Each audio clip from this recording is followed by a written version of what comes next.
High profile हत्याकांड का police अधीक्षक ने किया खुलासा। जी हां, मंगलपुर थाना क्षेत्र के जैतापुर गांव में हुई थी नाबालिग की हत्या का मामला सामने आया था। 12 साल की मासूम की हत्या का पुलिस ने किया खुलासा। एक तरफा आशिकी में रोड़ा बनने के चलते की गई थी मासूम की हत्या। पुलिस ने अभियुक्त भूरा उर्फ कमलदीप को गिरफ्तार किया। पड़ोसी भूरा उर्फ कमलदीप ने की थी मासूम की हत्या। भूरा मृतिका मासूम की मां पर रखता था बुरी नजर। पिता के न रहने पर आता था घर, मासूम पिता को देती थी जानकारी। मृतिका मासूम के पिता और अभियुक्त के बीच होता था विवाद। 30 और 1 की रात्रि को अभियुक्त भूरा ने उतारा था मौत के घाट। मासूम का मुंह दबाकर उतारा था मौत के घाट। साक्ष्य मिटाने के लिए अभियुक्त भूरा ने जलाने का प्रयास किया था। एडीजी भानु भास्कर और आईजी मोहित अग्रवाल ने गांव पहुंचकर अधिकारियों को दिए थे सख्त निर्देश। पुलिस टीम को मिली बड़ी कामयाबी, अभियुक्त भूरा हुआ गिरफ्तार। कानपुर देहात से हमारे संवाददाता सागर भारती की रिपोर्ट।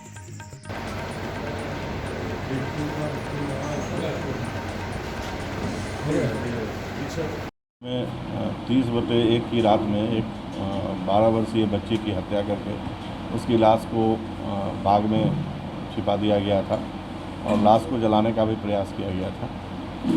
इस जघन्य हत्याकांड के अनावरण के लिए कई टीमें लगाई गई थी, जिसमें थाना मंगलपुर की टीम और स्वाट टीम के द्वारा इस घटना का सफल अनावरण किया गया है। और इस घटना का अनावरण करते हुए एक अभियुक्त जो गांव का ही है, जो मृतका का पड़ोसी है, उसको गिरफ्तार किया गया है। विवेचना में यह जानकारी प्राप्त हुई कि जो अभियुक्त है वह मृतका की माता के प्रति गलत भावना रखता था, उस पर बुरी नज़र रखता था और कई बार उसके घर आया जाया करता था। जब मृतका के पिता बाहर रहते थे उस समय ये आता जाता रहता था। इस बात को लेके जो मृतका है, जो बच्ची है, उसने अपने पिता को कई बार इसकी शिकायत की थी और उसकी शिकायत पर उसके पिता द्वारा कई बार जो अभियुक्त है उससे कहा सुनी और लड़ाई झगड़ा भी हुआ था। और अभियुक्त के द्वारा जब यह पता किया गया कि उसको कैसे पता चलता है, तो यह उसको मालूम हुआ कि जो बच्ची है वह अपने पिता को बता दिया करती है। इसी रंजिश में और इसी बच्ची के प्रति उसके क्रोध में उस दिन जब वह शराब के नशे में था, उसे मौका मिला और सोती हुई बच्ची को उसने उठाया और उठा के बाग में ले गया, जहां गमछे से उसकी मुंह दबा के उसकी हत्या कर दी गई। और लाश की पहचान छुपाने के लिए और साक्ष्य छुपाने के लिए उसने बच्ची को जलाने का भी प्रयास किया, किंतु उसमें वह पूरी तरह सफल नहीं हुआ। तो उसने घटना को दूसरा मोड़ देने के लिए जो मृतका के पिता हैं उसके चाचा की खाट जो बगल में थी, उस खाट को जला करके उसको भी दूसरी जगह शिफ्ट किया, जिससे कि घटना का रुख जो है वह दूसरी तरफ प्रतीत हो और इसमें अन्य लोग फंसे। लेकिन हमारी टीम के द्वारा बड़ी ही बारीकी से विवेचना की गई और साक्ष्यों को इकट्ठा किया गया और इस अभियुक्त को पकड़ा गया। इसके लिए नहीं किया गया था, वैसे ही माचिस से, क्योंकि शराब के नशे में था उस समय, इसके मन में जो आ रहा था वो कर रहा था और उसने समान रूप से ही जलाने का प्रयास किया।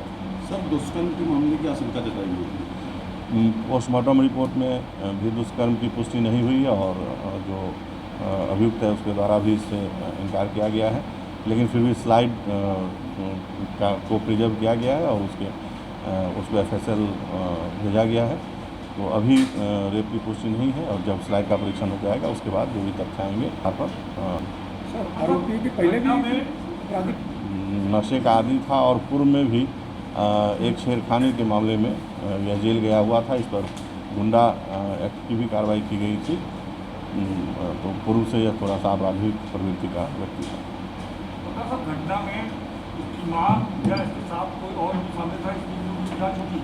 अभी तक जो विवेचना हुई है उसमें इसके द्वारा ही घटना कारित की गई प्रतीत होती है। इसके अलावे भी हम हर बिंदुओं पे विवेचना कर रहे हैं। आगे जो भी फैक्ट्स आएंगे उसके आधार पर कार्रवाई की जाएगी। पुलिस टीम को क्या प्रस्तुत भी किया गया? हाँ, पुलिस टीम की इस बेहतरीन वर्कआउट के लिए उन्हें 15,000 रुपये का इनाम दिया जा रहा है।